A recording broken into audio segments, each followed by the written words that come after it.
so dark.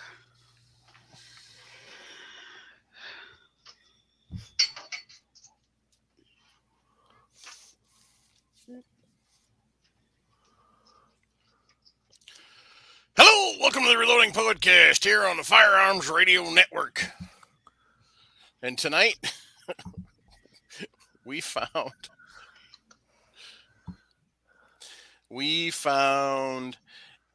a way for Jim to get rid of his Dusty Jewels problem.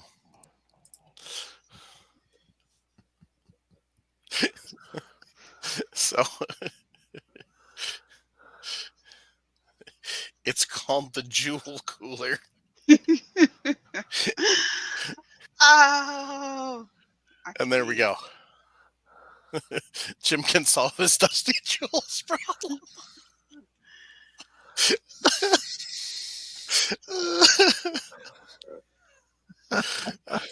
We just call them cool jewels or frosted jewels, whatever you prefer.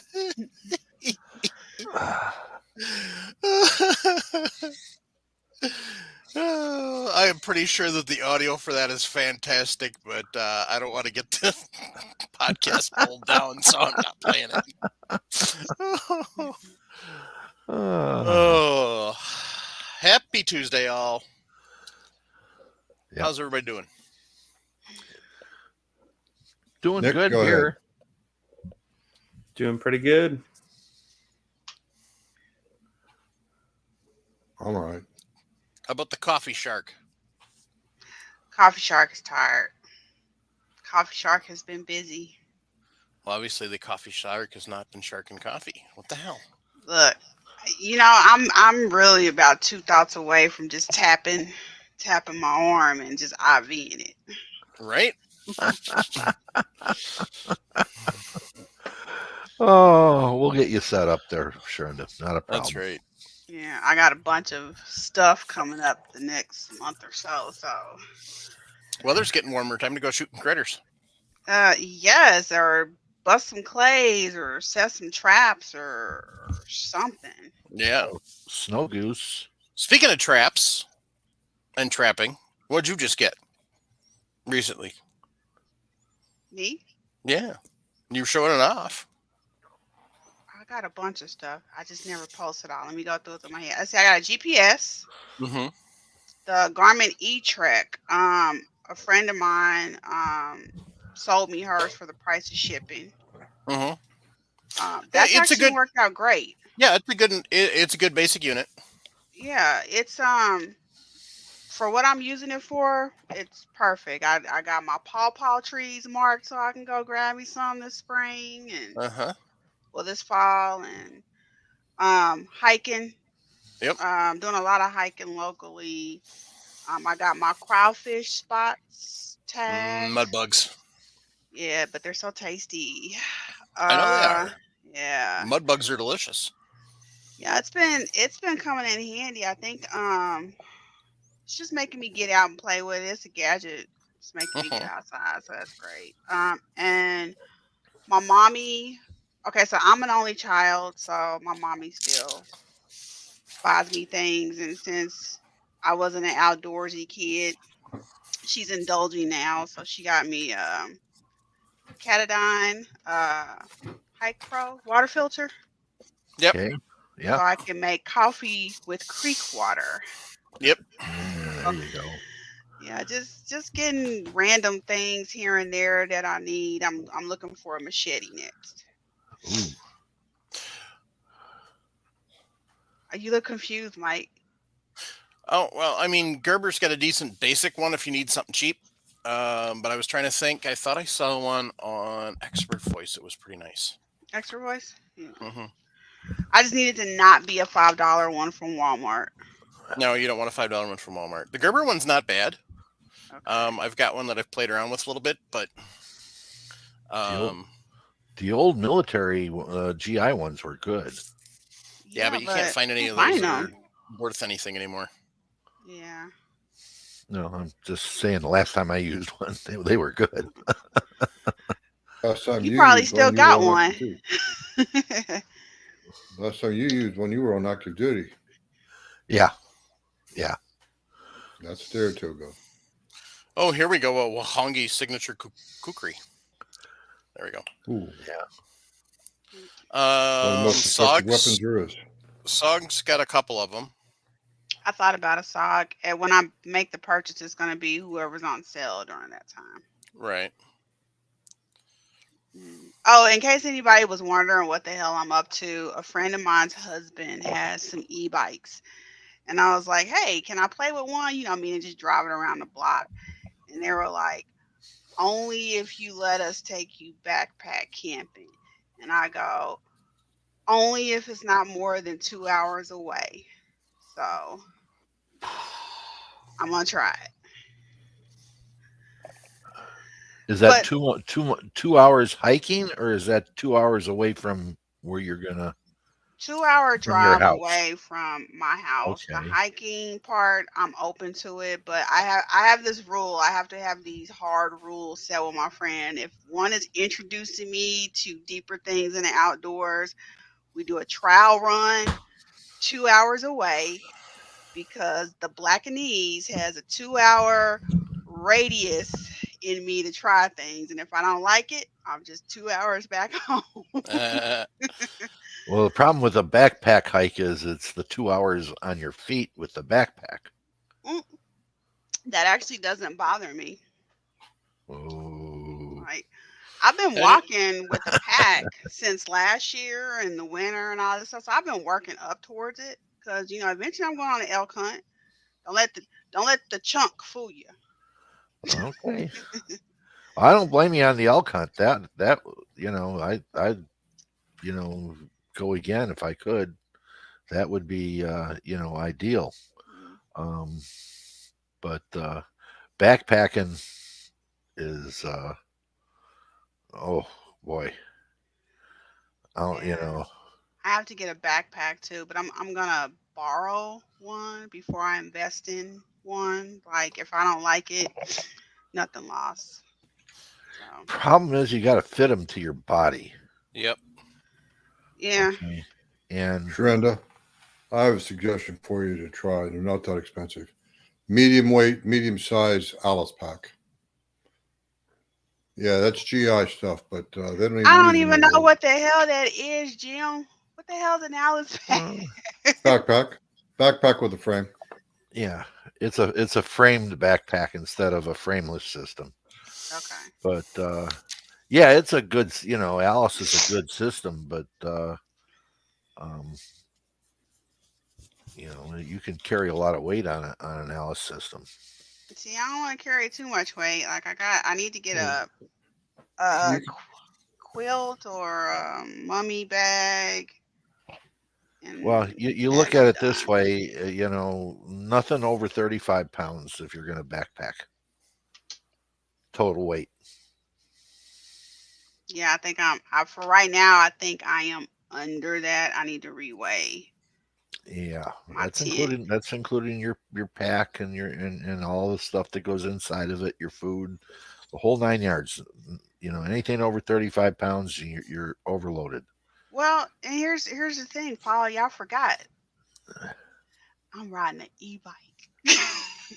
Oh, An yeah, e-bike. that's fine. That's fine. So I won't be Well, carrying too much of the weight.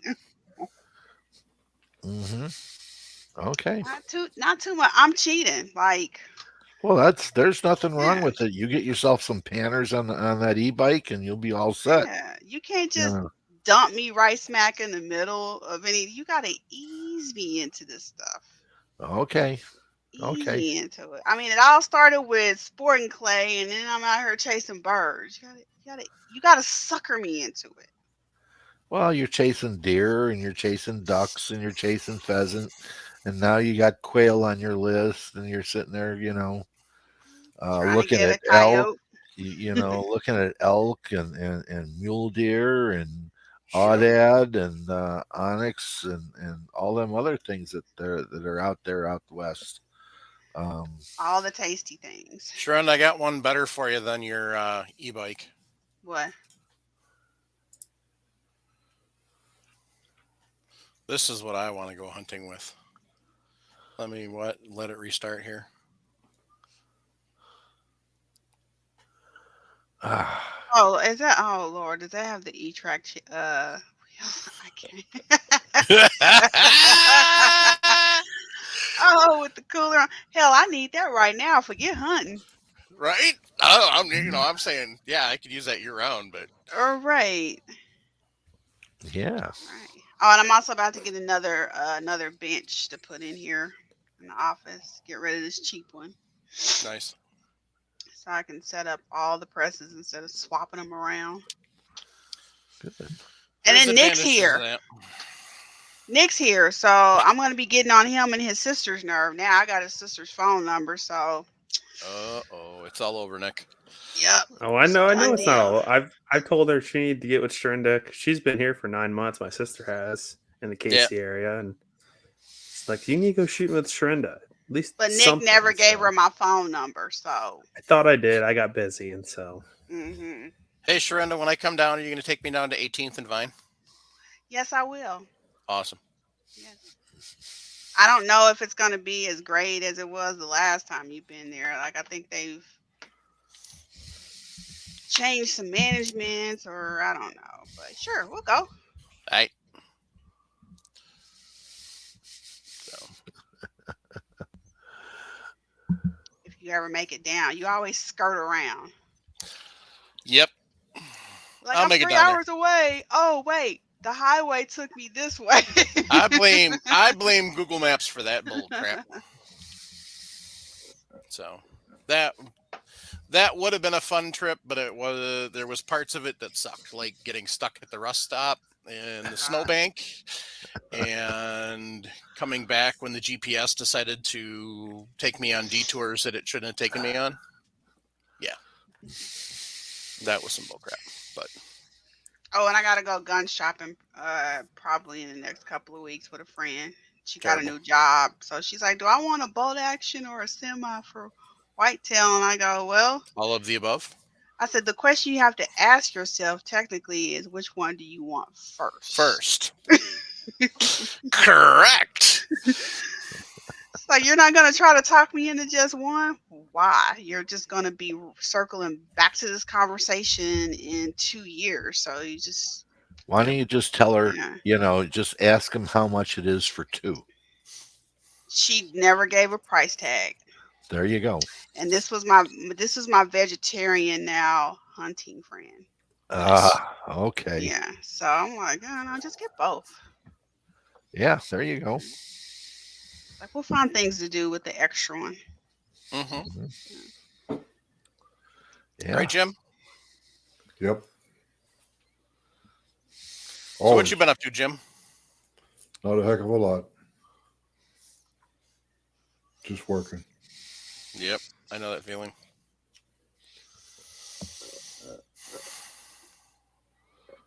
Paul, how about you? As soon as it warms up a few more degrees, we're going to start on my reloading bench.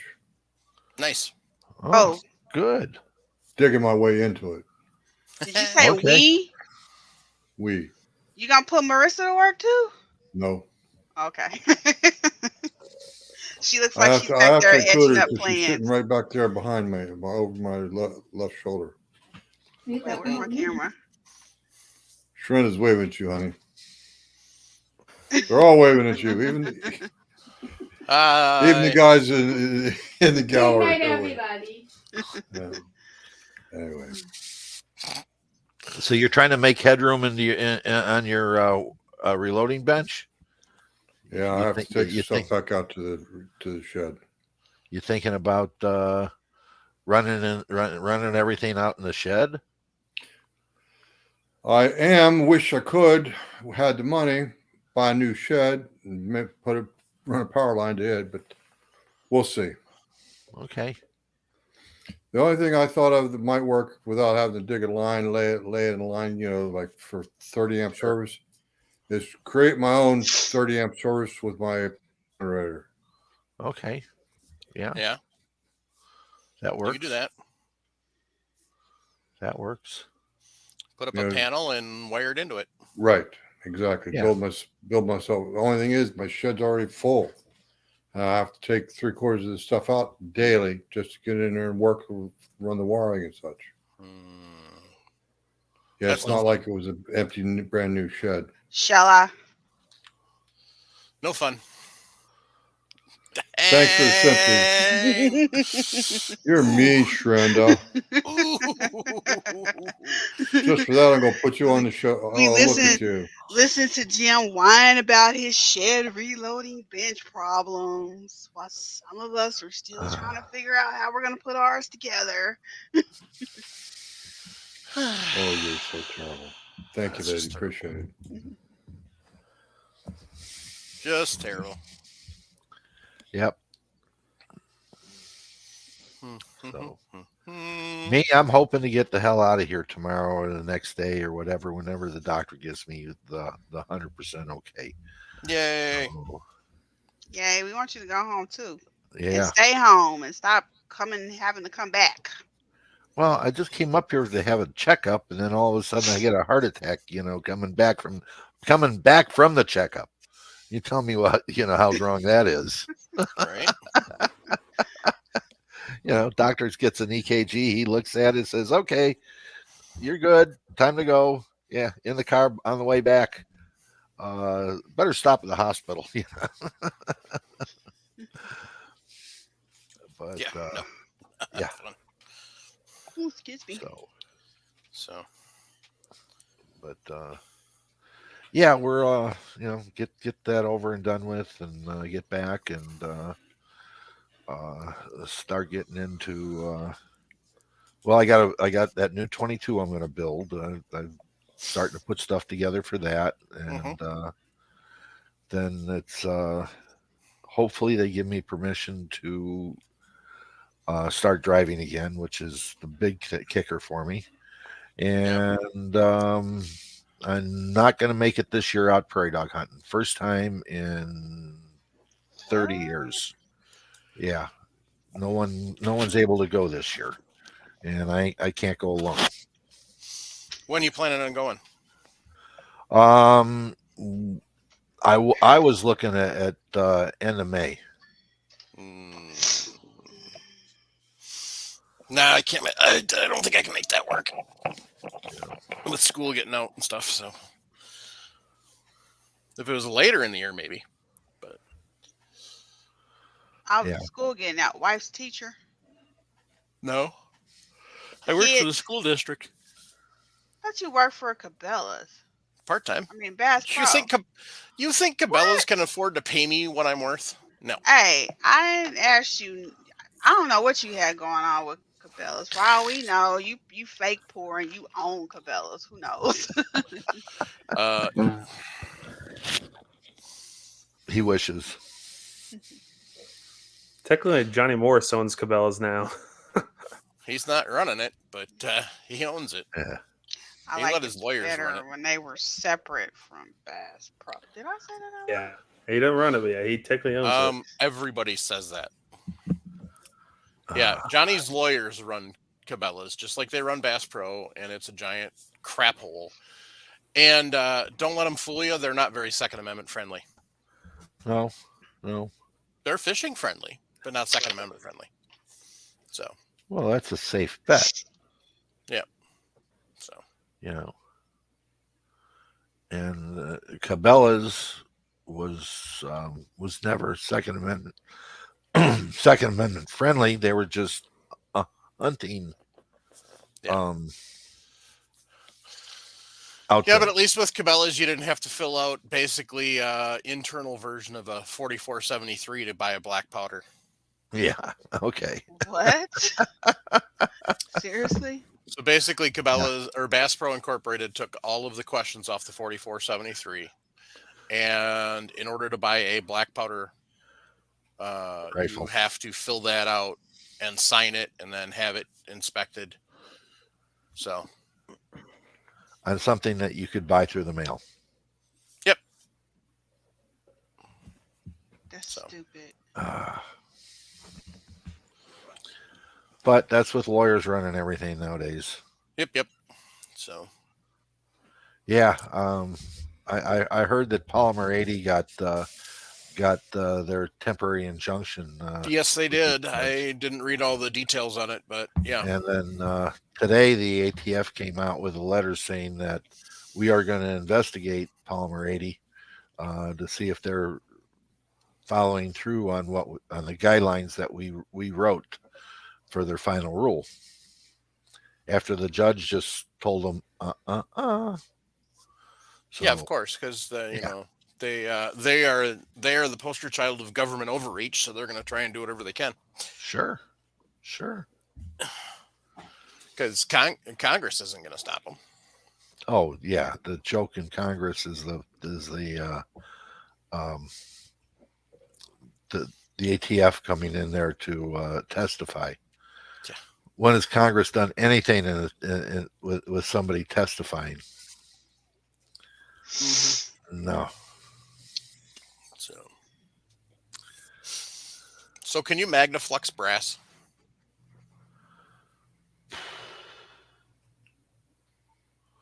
I think you could. I mean, if we're talking seriously deep diving, might as well talk serious deep diving. I mean, if you're going to inspect your brass, you should magnaflux it. I mean, you probably Don't you can think? you can magnify. I would think you'd be able to magnaflux brass. What do you think, Jim? That's crack detection, right? Yeah. Usually used in, say, cylinder head applications and stuff like Where you that. have some serious material. Yeah. Yeah, I've done Magnaflux in the military. My God, that was years ago. But yeah, the only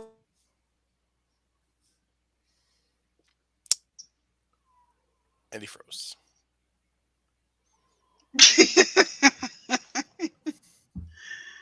The reason I know he didn't fall asleep is because Marissa's not moving. Yeah. wow, what the hell happened? I don't know. You froze.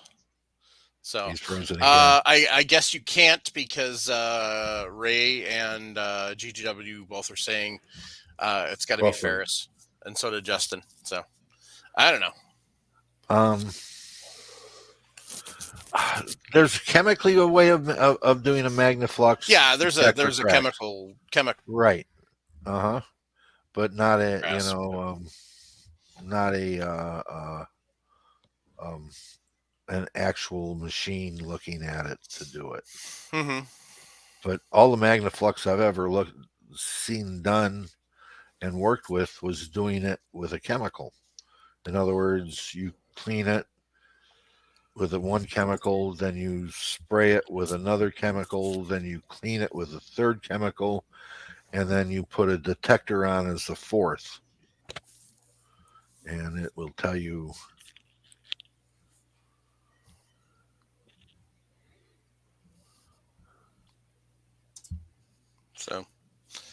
So. You there, Paul? Nick? Shrenda? Yeah. Okay, I was buffering. All five of us were buffering a few minutes ago. Well, that sucks. Yeah. Anyway, yeah, like I said, the Magnaflux I was doing was on an iron engine block. But right. I don't know. I'm I sure haven't there is a way. magnafluxed anything in 30 years, so I don't even remember. Yeah. So anyway, that's a good question. But I was just kind of thinking of fancier ways to inspect your brass, but that would be a very slow process, Mike. Yeah, it would. Well, but if you're I tired, can see magnafluxing the action of a rifle or even the wall of a barrel. Mm-hmm. So, but a cartridge, I just don't see it. Yeah. So, anyway, so good question. Yes, Paul, what's your first step? My first step in brass prep. Yep.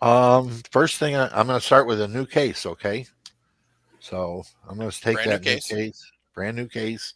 First thing I'm going to do is I'm going to take a mandrel die, and I'm going to straighten out the necks to make sure the neck is straight. Step number one. So basically, that's on the Right. order of neck Step number sizes. Am I two correct, Paul? is I'm going to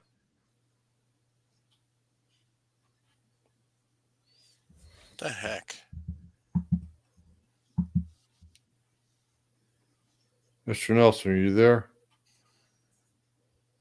No, he went Nick goofy. is. I can see Nick's moving around.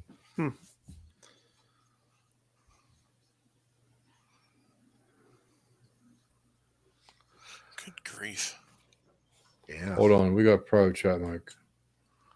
That's Paul's true. back now. Well, I'm Yeah, losing. Am I losing you guys too? Yeah, you just went woofy-doo. Oh wow.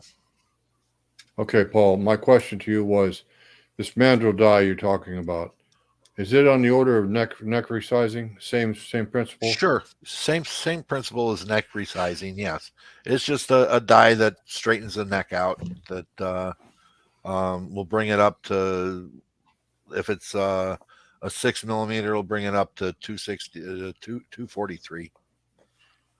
Okay. Okay. So use a Um, mandrel die to size the neck. Right. To straighten, to make sure the neck is straight. Okay. Not That's what, size, but straighten. but straighten. Okay. Right. Not size. No. All right. Next step is to do the primer pocket with a primer pocket reamer to flatten the case and to make sure the depth of the primer pocket is uniform over the 100 cases in that lot. Okay.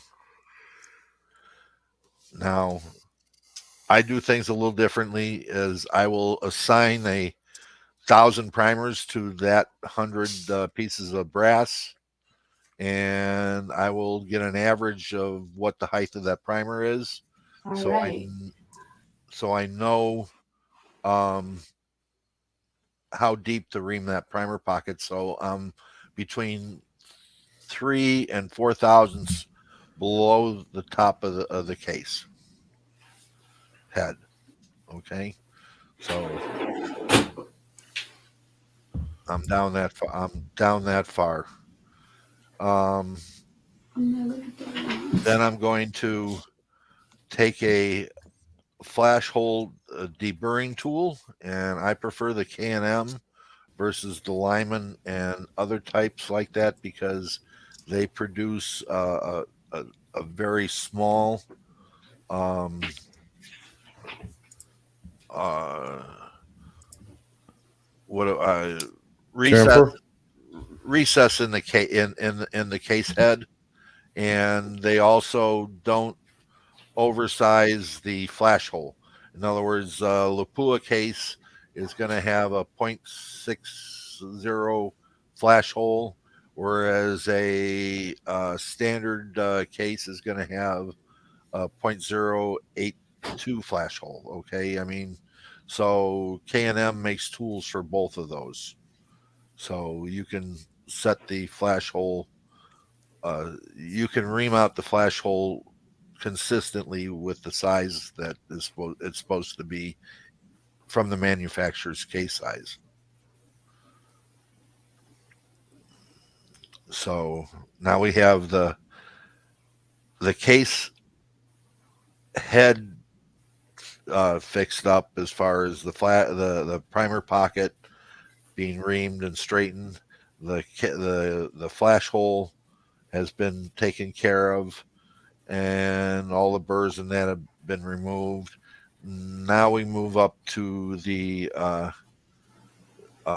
case neck, and at this point, I'm going to measure the case neck to see if I have a lot of inconsistency in the brass, and I'm going to turn it down to between 13 thousandths and between 11 to 13 thousandths is where I'm going to turn my brass down to.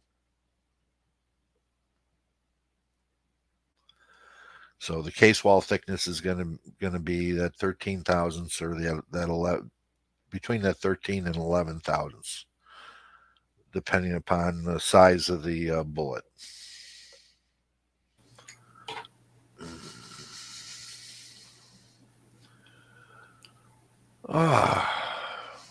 So we Okay, were there. Paul. Yes. Do you do anything with the body of the case other than full length resize? Um, I'm going to full length resize, but at the same time, I'm also going to measure uh, my case heads, so I have a reference when I start shooting the brass to make sure that I don't overpressure the brass and ruin the brass. So When you say record the size, are you talking about like the average for a given lot? Or are you talking about you it'll. actually going to take the data from each and every case, basically like serialize each case? I'm not going to serialize each case, but I will measure 20 cases or to see where I'm at.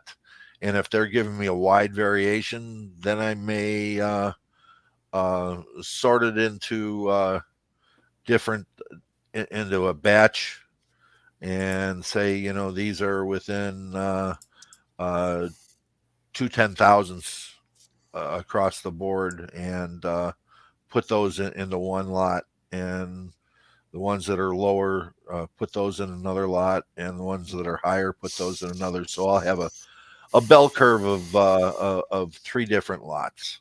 Okay. Okay.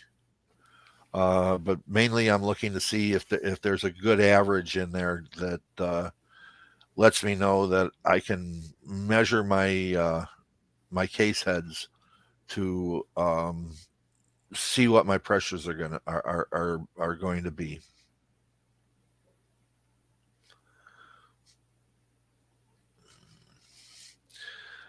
And then I'm going to take my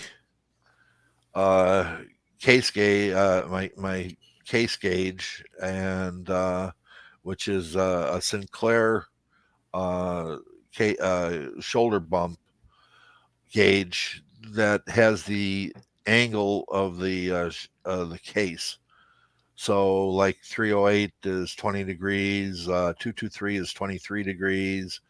It has an angle on the shoulder, and I'm going to go through and get an idea of where I'm at with my cases, and set my dies up so I am getting about 0 to maybe 1,000 setback on my cases as I prep them for my first reloading. Paul, let me interrupt you if you don't mind. Sure. We have a question on screen from Motor Sigurdsson, our friend from Iceland. If you would, please. Sure. Would you mind taking care of that question, please, sir? What has neck wall thickness to do with bullet size? Neck wall thickness um, and bullet size really don't have anything to do with it. It's your chamber dimensions that have something to do with it. The tighter your chamber is, the thinner your brass is going to have to be. So if I have a 223 that I'm loading and it comes out to 245, and I'm going to sit down and say I got 11 thousandths neck wall thickness, that means it's 22 thousandths thickness total. And then I add the bullet to it, and I'm sitting there at two 224 or 225, plus the 11 thousandths, and I want even expansion as the bullet is fired out of the case. In other words, the case is going to open up evenly all the way around. There isn't a thick spot where it slows down, or a real thin spot where it opens up real fast. I want the bullet to release evenly all the way around. And the diameter of the bullet itself is going to tell me how much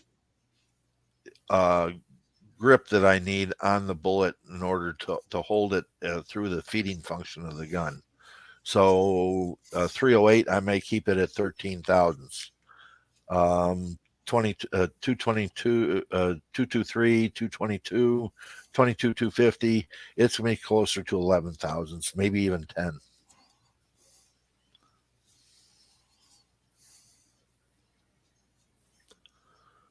Very good, Mr. Nelson. Appreciate that answer. That's a very good answer. Oder, I hope that answers your question. Thank you for the question, Oder. It's very good.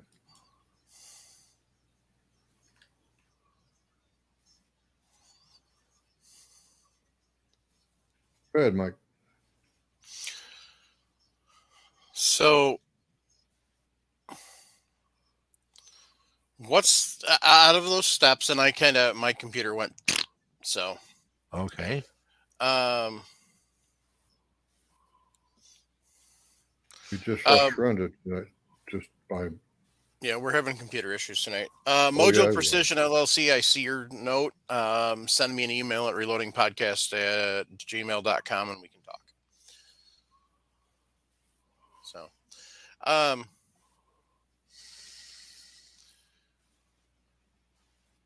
so Paul, what's this? Is there one of those steps that is more important than another? Like say, Sharenda said power bounced.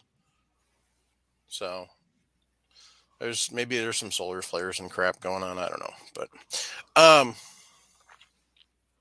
In other words, what could I leave out if I didn't need to well, do all that? not necessarily what could you leave out, but if you were going to like say you're walking through somebody wants to get where you're at, but they're not even close to there. What are you having them start with? What Neck turning. neck turning? Yeah. Okay. Primer pockets and all that kind of stuff. Yep. We're gonna leave out because just Concentricity is the bigger thing. bullet release is the biggest thing. That's what we're talking about. When that bullet gets released all the way around, if the brass is even all the way around it, and that brass gets opened up and grabs onto the case wall, to the chamber wall, that bullet goes out. That's what we're looking at. The better the release there, the more accurate you're going to be. He's right, Mike. Okay. That's why I didn't question him, but I made it a point to question him. I'm sorry about the mandrel dry. Yep. Yeah. To make sure No, that we and that's understood that it's a process of similar to neck sizing the case. right. Mm-hmm. And And that's why instead of I'm sizing, asking all the he's doing is questions. truing the case up. You got to have the case straight. The Yep. case, Absolutely. if the case isn't straight, the bullet ain't going to be straight. You're right. So And Justin Naring has a very good comment. I'm going to put it up on screen about gauging blade micrometer needed to measure case heads, like Paul was talking about. But by using a gauging blade micrometer, you can actually get down into the extractor groove and get a true measurement of your case head. right. Because that's roughly where the hole is, the flash hole is. And If you're that not expands, you'll know it if you're right. measuring down there in the extractor groove. And remember, you're talking 4 or 5 decimal places, okay? Mm-hmm. Just so people understand, you're not going to take your dial caliper or your digital caliper and get in there and be able to get a case head measurement. You need a Gauging blade micrometer. gauging blade micrometer that is going to read the 4 and 5 decimal places. That's right, down to at least a tenth of a thousandths. Right. At least. Mm-hmm. So, and then it's sizing the brass, guys, and sizing the brass is a whole bunch of fun. Um, of what you're going to do to it, how you're going to handle it, and what happens to it after you get done with it. and taking care of your brass. I could be right back. Hmm. One of the things that I try to tell people is don't ruin your brass on the first firing. In other words, get it formed to your chamber.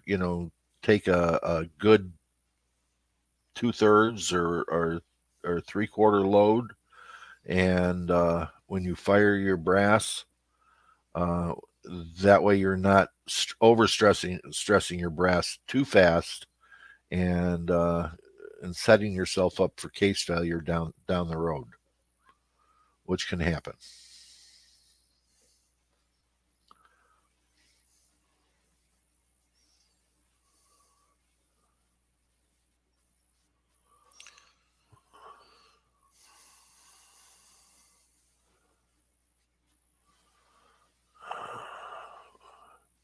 Mojo Precision, we prefer to swage our primer pockets if we're reloading military brass. Tonight we're talking about precision reloading, and we wouldn't do that with once fired military brass. Um, it doesn't.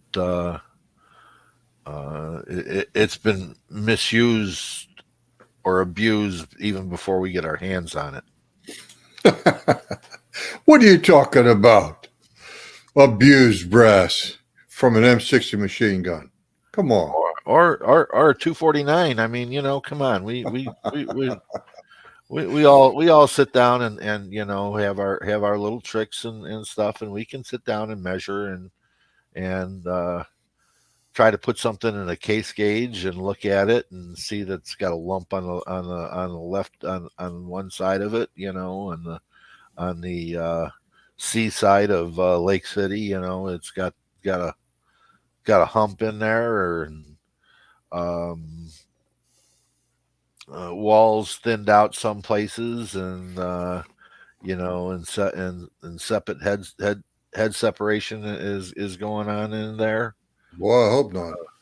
Well, it can I didn't happen. say it wouldn't. I didn't say it wouldn't. Yeah, I know, but we hope it doesn't happen in your gun. You damn right, you damn Skippy. Yeah, No, guys, what I'm joking about is Paul and I both know that military weapons are built for reliability. They do not reload their brass. They do not even. They sell scrap brass, so on and so forth. But what most people don't realize is not only is the ammunition built for reliability, the weapons are too. In other words, the chambers are slightly oversized to ensure that the brass cartridge will slam right in there to take care of the round and get it down range. right. So we're talking 3 to 5 thousandths, probably not five, but maybe 2 to 3 thousandths oversized chamber, and that'd be over semi-spec. But remember, I've always said since day one of this podcast, the military does not go by semi specifications. They don't have to, and they're not going to. They build their own ammunition for their own weapons. Right, and their own specifications, and you can look up the military specifications in there, and if you can read the 120-page report that they have and what they're looking for, you're better than most of the people, other than a ammunition engineer who sits down and says, "This is the grade of brass we want. This is the chemical makeup. This is how the brass is going to be sized," and the pressure, the way that the military takes its pressure readings is way different than SAMI and way different than CIP. So uh, you know, it's a whole different world there. Yep. And it's just like 762 by 51 military rates at speed at 70. Why is it 78 feet from the muzzle is where they're reading the velocity of the cartridge? We're all sitting there trying to get it as close as we can to the muzzle, and they're out there at 78 feet. Why is it 78 feet? To get a reading on their velocity.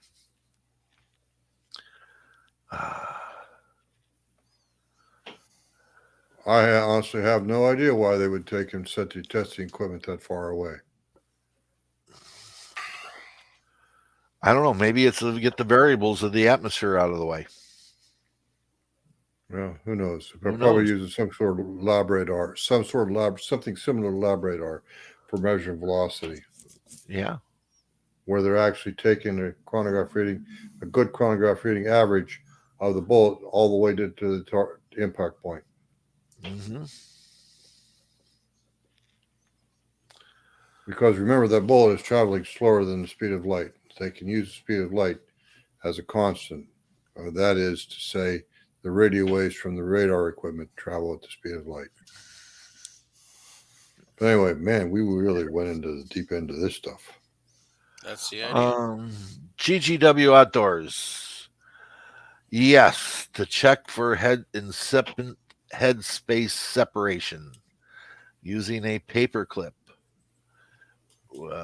And if you take a jeweler's file or a fine file and put a flat on the end of that paper clip, then bend it, you can get into the case and you can feel for a problem that may show up um, on your next firing or two firings.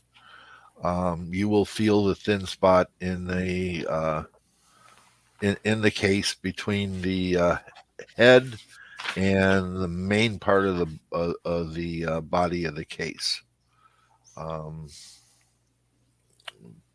It can thin out on the inside.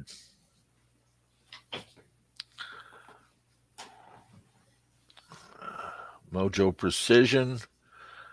Ideal length of your 223.556. Well, I think everybody has their own, but we go by the book. And what is it? 1.750 guys. I If I think it remember, is. yeah, What I trim to is 10,000 under whatever the book says. right. The book's the maximum length of the case, Mm-hmm. and subtract 10,000s. Right. If the book says 1,760, then I trim it to 1,750, of course. Right. If that's what the book says. Right. And what we go is basically we go by Sammy. One of the things I wanted to follow up on, Paul, was the fact that a guy like me, I've run primarily military brass. Sure. And the reason I do that is because, of course, I can get it quite a bit cheaper. Sometimes I've gotten 1,000 cases for free. Sure. Stuff like that. But the thing is, too, we're blessed with the fact that the military created a caliber, or they didn't create 308 Winchester. They created 7.62 NATO. Anyway, the U.S. military, I should say. But the thing is, we're blessed with the fact that we can use this same brass in our SAMI specification weapons, firearms. Right. Yeah. And it's just coincidental. That's one of the reasons. That's the first caliber of handgun I bought was 5.56 NATO. No, it's not. It was 223 Remington. Mm-hmm. My Thompson Center Contender. Okay. I wore that poor gun out, and I kid you not, and I do mean literally, wore the locking lugs, the dual locking lugs, where they lock in and go underneath the firing pin. I wore that corner out. Thompson Center sent me a brand new gun because of it. Mm-hmm. But anyway, the point is, I fired a lot of ball ammo in that thing. Boy, that stuff just boomed like a big dog. Oh yeah, it's a great prairie dog gun too. Mm-hmm. So Mm-hmm. you can go out and just as long until your wrist gets sore from opening up and closing the action. It's a That ain't good going to gun. happen. That ain't going to Yeah. happen. Yeah. I Sit down and don't care if it's bleeding now, bitch. That head's going to work. Pull back on that spur with two fingers. Crack your wrist like this. Gun pops open. Reach in there. Grab out the piece of brass. Throw a new one in. Flip your hand up. Close it up. Get out there and do it again. Go to work. But anyway, no, that's the thing. I prefer to use GI brass, but these are things from the military I accept. Number one is oversized chamber. Well, that's why I use lanolin for resize my 7.62 by 51 NATO brass, and my actually even my 5.56 brass. I used new stuff. I use lanolin because it's got to Mhm. be more slippery. Damn Yeah. chambers are oversized, so I've got to move that brass back down. Yes, you do. And um, I've used a lot of military brass. They used to when they sold their overruns off. Lake City used to sell fi- uh, 5.56 new brass um, to the distributors. Um, I'd buy it. It's Lake City is probably I would say in the new configuration, not fired, but in the new configuration, is probably some of the best brass that has ever been made. You know Okay. why, Paul? Those people take a lot of pride in their. Have you ever studied the videos? Those people take a shitload of pride in the fact that they're building ammo for our warfighters. Well, I appreciate it because I was one. Okay. Yes, sir. You Yes, know, sir. so um, I just sit down and say that it is very good brass. It's very well made, Yes, sir. and Well, they until have control of it from minute one. well, they got control of it before minute one. They got control of it when they're buying the brass to manufacture it. They're sitting there Hmm. telling you know The brass mills how to formulate how the what chemical what the formula for the formula brass. is. What Yes, what it sir. is, what they want. And they test it before they buy it. And Uh-huh. you know They most control it at the ore mines is what they do. yeah.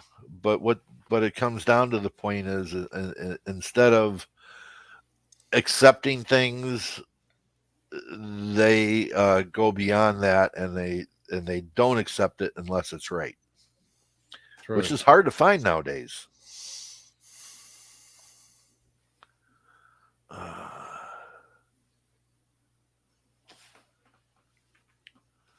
Um, Mojo, we use uh, straight lanolin. I use straight lanolin when I'm doing 308 cases.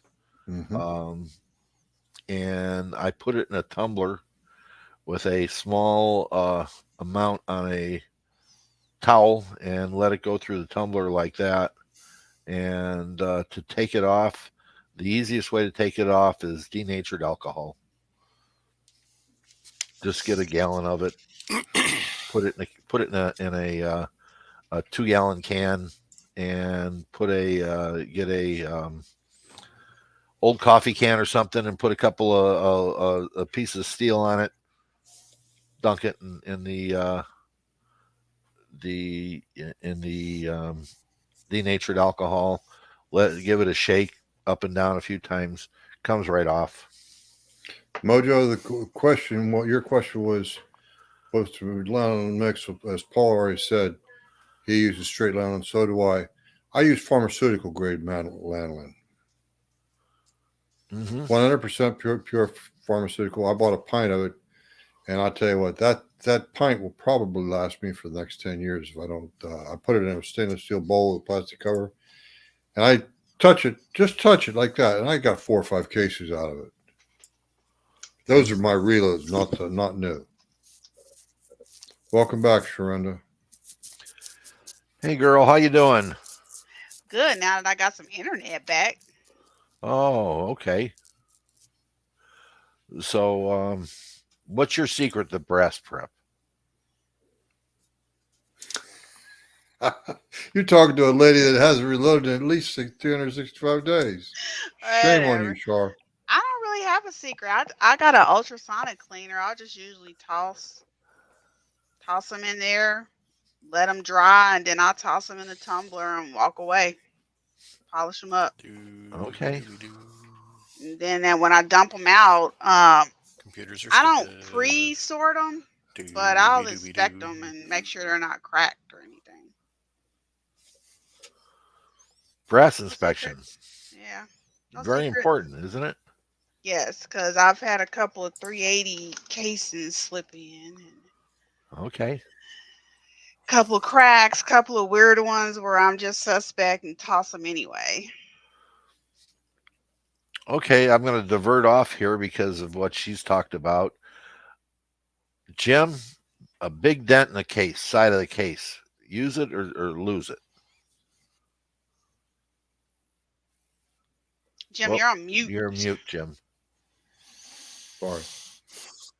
Trying to keep certain things off the air, like me drinking from my tumbler, and don't want to put that on the air. But anyway, big dent depends upon how sharp the dent is. If it's actually stretching the metal, crinkling it a little bit, no. If it's Okay. a little dent, like a dent loop, like you, Paul, you know what a dent loop is. Sure. What I'm talking about, I'm going to zoom myself in or put myself on solo layout. What I'm talking about, guys, is get a pencil.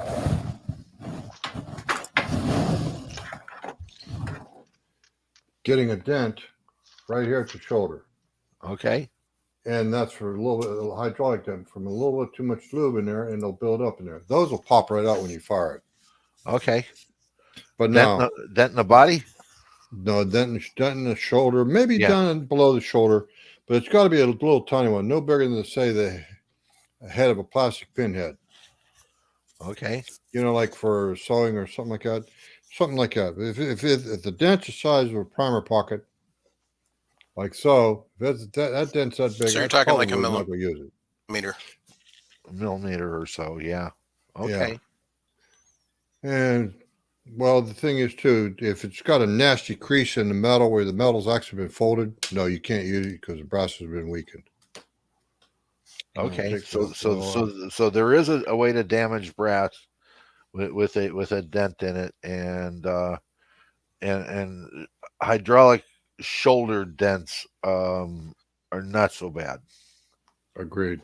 Now I will tell you what, HK91, I fired one several years ago, and that delayed roller action. Wow, that thing it's not about reloading, it's about getting that cartridge case the living hell out of the chamber. Mm-hmm.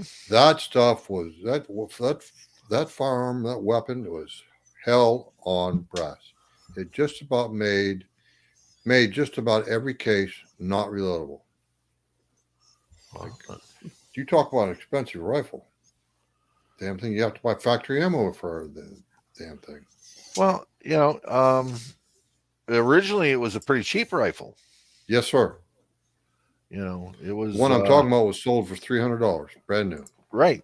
Yeah. It ain't that price nowadays. No, because of the embargo on it from our leadership. Yeah.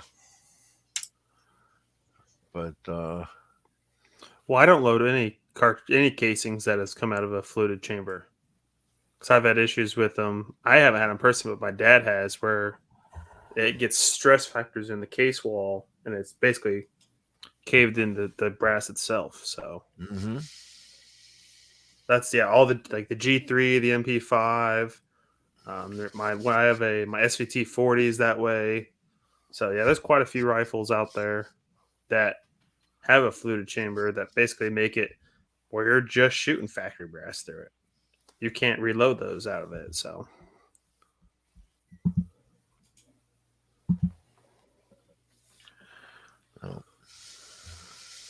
Well, the thing is with the fluted chamber, it wasn't so much that, it was the way that case slammed into the ejection port of the HK91. But the striations you're talking about of the fluted chamber, they really weren't that bad. Couldn't even feel them in that particular rifle. yeah, you could reload it, but the problem is that the violent ejection, the American engineers and the German engineers had this thing about getting as many projectiles downrange every time somebody pulled the trigger on a gun. So the M14 would put two things downrange. It would put the bullet downrange and it would put the brass downrange. Okay. And the Germans had the same thing. They've on their G3 put the bullet down the range and and as it would come back on their out of the gun, it would hit the edge of the opening in the gun, and it would hit and fling out and would land in a nice neat pile about 15 feet in front of the gun and 5 feet over. So yeah, it was, they were, getting everything downrange as you can get.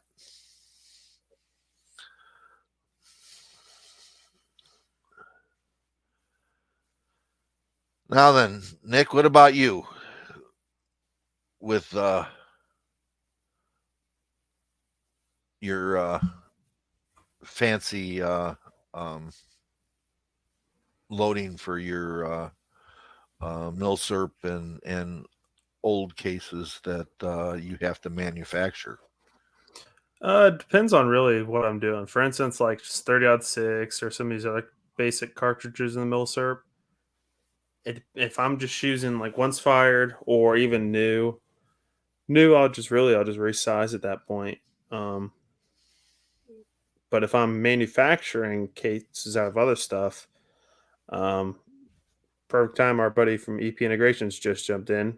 I anneal my cases using his machine. Great machine. And then I'll size them, trim them if I need to, and I can. I really don't do any other odd process with it. So yeah, just use our standard Frankfurt Arsenal media tumbler and just a standard food dehydrator dry my brass. So, Okay. but like on my military crimp primer pockets, I use the RCBS primer pocket swage tool. Nothing fancy there. That's nothing. I don't do anything. The press mounted one, or do you have No, I have okay. the bench mounted one. Okay. Other than that, nothing different than you would not normally see out there. So Okay. Now, on some of the weirder cases that you have to reload, do you have problems with it trying to keep hydraulic dents out of it and that as you're making it? well, I did have when I was starting to do 577 Martini Henry. You're taking a 24 gauge shotgun shell and necking it down. You look at it and you think, okay, I got to use quite a bit of lube because you're putting it up into this huge die. You're thinking, okay, I got to put enough lube on there that it's not going to stick that case. But if you go too much, I had some pretty good hydraulic dents, easily an inch to an inch and a quarter long, and I had to throw those cases out. It did. I don't have any. I might have some photos on my phone I can post on Discord later, but it put some major dents in it. I had to chuck them, and I kind of learned my lesson and went back and back on the amount of lube. And after a while, I got it figured out, and I ended up getting some forming dies, which kind of took the hydraulic concaving of the brass away. So other than that, really, that's about the only real big issue I've had with that. Sometimes when you're wildcatting, taking one brass to another, you can run into issues. Don't have as much of those. But as long as if you're doing cartridge conversion, as long as you follow the books that are out there for that or other published information on that, you shouldn't run into an issue, but there are those chances you could run into them. Okay. So go thin to win on the application of the Imperial sizing wax. Mm-hmm. Don't be heavy-handed with it when you're trying to reform a case. Yep. Because it will you don't need it. No, and I was mistaken. When if everybody were to see, I would love to do a video on it, but with YouTube the way it is, it's hard to really do full in-depth reloading videos. you're taking, I don't remember the dimensions. You're taking it probably from around the size of a quarter down to the size of about maybe a dime, maybe a little bit bigger. So you're taking that So case mount down. you're going from a almost over 3/4 of an inch, and then you're taking it down to half an inch. Yeah, you're taking it from, I can't think, I think it's, you're taking it quite a bit down. It's you have a Mhm. defined shoulder in the case. Yeah, if you Right. look up a 24 gauge shotgun shell brass hole and a 577 450 and look at them side by side, you can see that defined shoulder and then it goes back up. It's you're taking it down Yeah. quite a bit for, especially for brass, for ammo. You're taking, especially a straight wall case. It's not something you normally see, but it's a Mhm. very time consuming, intense process. Like it takes me to make one case easily 10 minutes. Like from cutting to nailing to forming and all the different forming dies to finishing the full length size and then re-annealing it. It's a lot. Well, after you work the brass that many times, and you have to re-anneal it in order to give it some brass life. Otherwise, you're Hmm. just going to split that case because of the overworking of the brass. Absolutely. Especially like on Martini Henry. It's using those 24 gauge shotgun shell holes, which there for a while, they were only making it one time a year. Yeah. And especially when those martinis were first coming in from, what is that? I think India. Yeah. Uh, Everybody was buying up all that brass.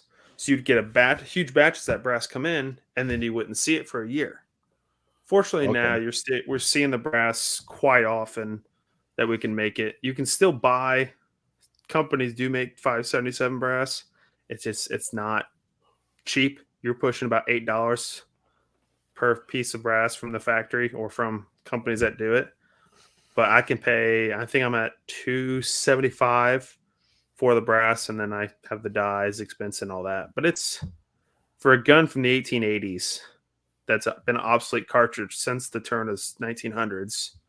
To bring it back to life, I always find that interesting and fun.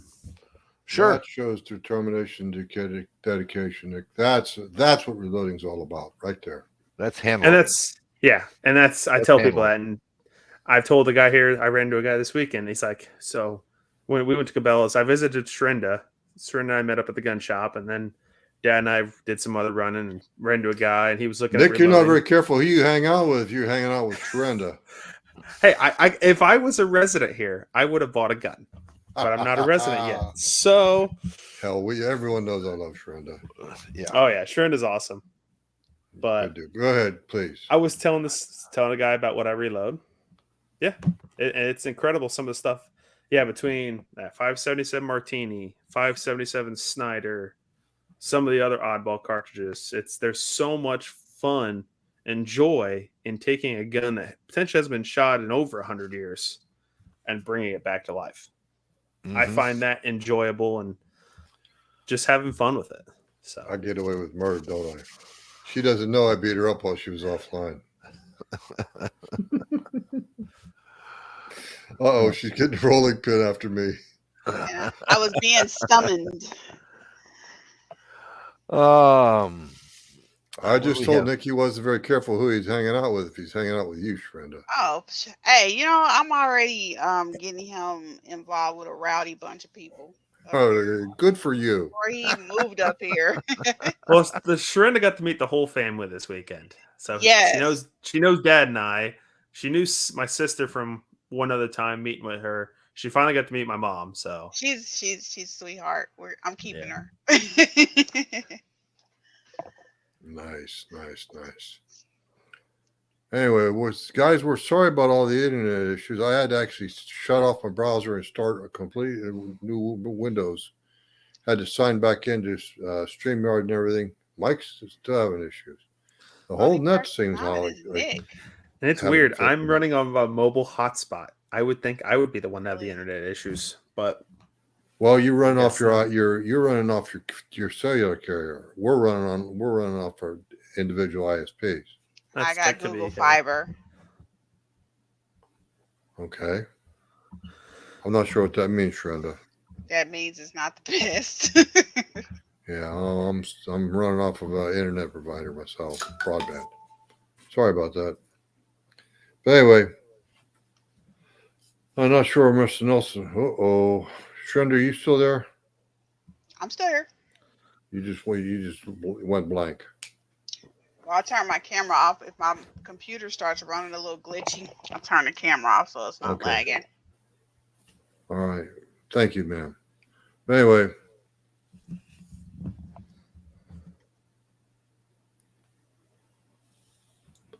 Nick, Shrenda, Paul, you think Yeah. since we're having IS internet issues, you think we ought to cut this short and make it a part one?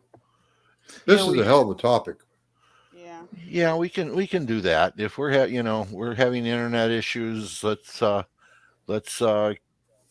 back to this again next week, and Stick a pin. we can because Oder needs to he wants to do a mandrel sizing dies,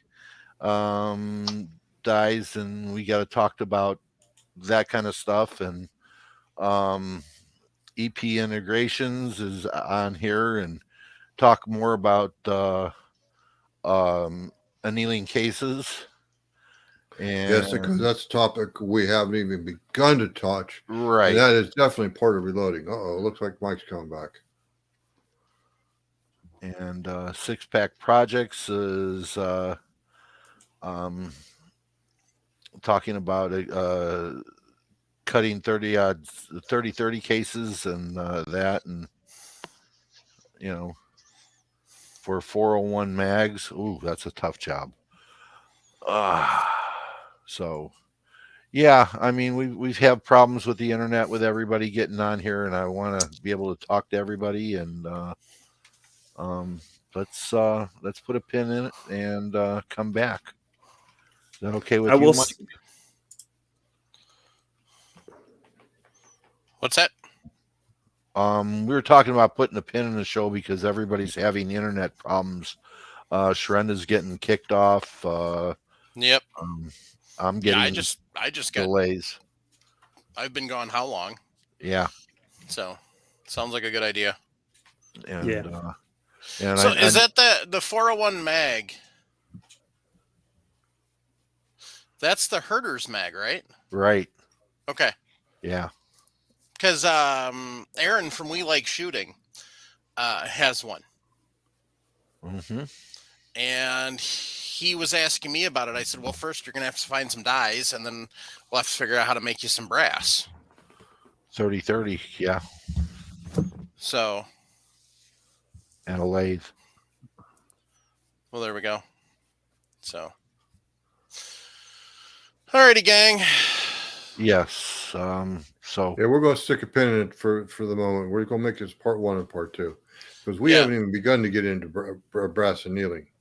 Yeah. Right. Yeah, I mean, I don't know what we covered because, like I said, I think the last thing I heard was when you were starting to talk about looking for incipient head case separation, and then God, that was half hour ago. That's the last thing I heard. Then my computer went, I don't want to play nice. You missed Nick's great dissertation about reforming 24 gauge shot shell brass into his 577 stuff. Nice. So, yeah, and I would say I would show it off, but for people that don't know, I'm actually moved out of Illinois, and all my reloading stuff is in boxes back there right now. And having to ship it air freight to him is a little expensive. His dad won't pay for that. No. Ray, put it on your truck, you rascal. You could do all that in one load. Unless Dick's a hog like I am. Yeah. So. No, all right, gang.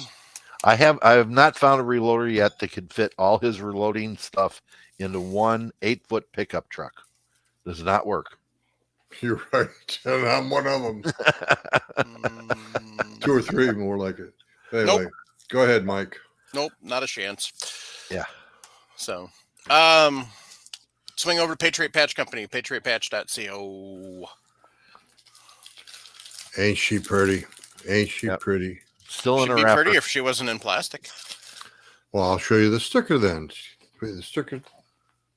Ain't she pretty? A Ding, ding, beautiful ding, ding. Irish lass. Yeah, Anyway, so just lost Nick. we're dying one by one. Dang it. So anyway, swing over, see Jake and Ryan at Patriot Patch Company, patriotpatch.co. They got a whole bunch of stuff. Also, if you want to be a Patch of the Month member, you can either just sign up there, or we actually have a Patreon level. You can go to firearmsradio.tv. Yeah. I think it's firearmsradio.co, Mike. Huh? I don't know. Never mind. You do Firearms Radio. sounds- Yeah, Firearms Radio. I think it's .tv now. I don't know. But I don't want to find out. Yeah, I don't want to challenge my computer. So anyway, firearms. Yeah, I'm looking here quick. Firearmsradio.net. Oh, we're a net now. Okay. Yep, we're not TV anymore. We're net. So that's why I wondered what the heck. So anyway, firearmsradio.net. Swing over there. You can go down to the podcast page, and then there is a support us option. So if you want to do that, what I'd like to be able to do, honestly, is be able to afford someone to pay someone to edit, so that way we can stay caught up. So hopefully we can get enough Patreon sponsorship for that at some point in time. Anyway, Look at Shredder's sign-off comment. Got to make sure to read that aloud. Yep, we will. So thanks to everybody who tunes in. Thanks to all our Patreons. Greatly appreciate it. Thanks to everybody in the past that's been a Patreon and supported the show. Help kept us going. This is episode 441. We've been doing this for 9 years now, gang. We're still, I mean, we're working on it. Unfortunately, I've had a lot of stuff in my personal life for the last 2 years, so it's kind of screwed up a lot of things, but we're getting better. So on that note, keep the brass shiny. As Grandpa told me, he said, "Don't listen to your mama. Violence does solve problems." On occasion, I agree. And Sharonda's comment is, teach the lady to reload, and then build her a bench instead of buying her flowers. Gotta love that girl. Everybody on this show, all the listeners, they all know I love Sharonda. I don't know why, but that's my problem. She's a great lady. Support the Second Amendment. I'm not going to get into the NRA because Michael laid me out like he did last time. But the 800-pound gorilla should still exist, although it needs better management. It doesn't exist right now, so. Yeah. But I also support the Second Amendment Foundation. Alan Gottlieb and I are actually Facebook friends. As do I. So great organization, doing a lot of good stuff. So continuing to fight the good fight in the courts, which until we figure out how to better do the elections, that's what we're going to have to do. Because until we stop electing morons that seem to think that that whole Second Amendment doesn't mean what it means. Yeah, the Second Amendment means that we can go out and deer hunt. Yeah. And, just because the deer have Kevlar vests on, they can't use that funny stuff anymore. Yeah, right. So, yeah, power on, guys. Listen, we have to change Congress. Yeah, well, maybe take the corruption out of the elections. So we've got a private Facebook Messenger chat we use for the show. Nick goes, "Now I went out." Sharenda goes, "Hot damn, this was interesting." And Chris goes, "I'll stop pressing the disconnect the crew members button." Damn you, Chris. Hate you, Nick. I hate you, Chris. I'm going to tell you what the problem was. Paul Loud called in sick today. He said it's all going to be able fault. to make it. Okay. He joined us at the beginning. Right. And he's got the stomach bug. Okay. Talk about stirring up a shitstorm. Paul Loud, you're in trouble, Bubba. You got it. So he was on the throne today, and he was throwing shit at us all day today. You see what happened? Yep. He screwed us up. Yep. David Campbell, we are going to continue brass prep deep dive. Yeah. So that's what we're going to be doing, picking up where we left off, kind of do a recap of what we covered already since we had a technological nightmare, and go from there. So speaking of going from there, yes, Jim. I was just going to say, don't forget if you got Don't problems. forget, if you're struggling, make sure you get help. 988 or 1-800-273-8255. Reach out, folks. We want you here. We need you here. Not reaching out for help is being chicken shit, in my personal opinion. There's nothing wrong with reaching out for help. It's not weakness. It's actually strength, because it's showing that you recognize that you want help. That's the thing, is it's not that you need the help. We all kind of need help, frankly, because we're all kind of screwed up. But it's realizing you want the help and that you're willing to get the help. And that's the true strength. So, mental health's a serious issue. It's not like it just magically popped up, gang. If you've ever heard the term shell shock, going back to World War I or even the Civil War, it's not a case of it's a new thing. It's been out there. It's just that we never really bothered to deal with it the way we need to be dealing with it. And now it's starting to finally get some recognition and some attention. So, it's not a case of if you get help, you're weak. No, you're actually stronger if you don't get the help, because then you're trying to make yourself better. You're trying to make yourself better. What? It takes courage to ask for help. Yep. You're trying to make yourself better. So, Paul, hopefully you get to escape. Oh, I'll let you guys know, tomorrow afternoon. If not, I'm off Friday, so we'll come break you out. Okay. So. And I had an interesting meeting with one of our members this weekend. Oh, cool. Justin was shooting a match in Waterman at the Aurora Sportsman's Club, and we met up afterwards and discussed a few things. So shout out to him nice. for meeting up. And I look forward to meeting up with a whole bunch more people at the NRA. Yes. Yep. So, and I just want everybody to know, knock on wood, be home soon. Indeed. Praying for that. Your wife's getting too comfortable without you being around. You got to get back home and annoy the hell out of her. Oh, she's here. I'm leaving her. Oh, okay. Well, there we go. So, that's not a problem. She's got to stay here with all her stuff, but yeah, I'm going back to where, get some peace and quiet. Freedom. Yeah. Yeah, not to have to worry about, I have 21 rounds in that gun, or 31 rounds in that gun, or 100 rounds in that gun. That's none of that here. Right. Yeah. Jim, look out! The chair's empty behind you. Say again? So look out! The chair's empty behind you. She's on the prowl. Yeah, she was. She made me dead. Turned the camera off while she got up, and walked out. No. Meanwhile, she's massaging my head. On that note, kids, good night. Good night.